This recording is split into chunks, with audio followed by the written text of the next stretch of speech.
सो जुहार जय भोलेनाथ हर हर महादेव।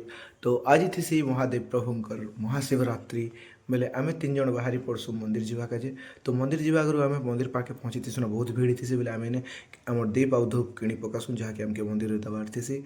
तो किसी टाइम आम पहुँची जेसु प्रभु नीलकंठेश्वर मंदिर। तो मंदिर में बहुत भीड़ लगी थी बेले आम पहुँचिकिना सीधा प्रभु लगी आम आराधना लगी आनी थी दीप। तो दीप आम जलैकिना सीधा भारी पड़सु प्रभुंकर दर्शन करवा लगे। तो धूप दीप संगे आम भारी पड़सु।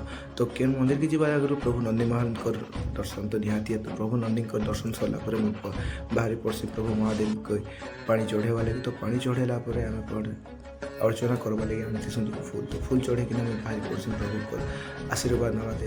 तो महादेव को आशीर्वाद सब बेले रखी था मत मोर परिवार के समस्त घंट घड़ी रखी। तो प्रभुंकर दर्शन सरला फाइनाली टीका टीका लगे बाहरी पड़सी माँ चंडी के दर्शन करवा लगे। तो माँ चंडी दर्शन कर तो माँ चंडी दर्शन सर कि पलाई सीधा घर काजे आमके बसवासी राति उजागर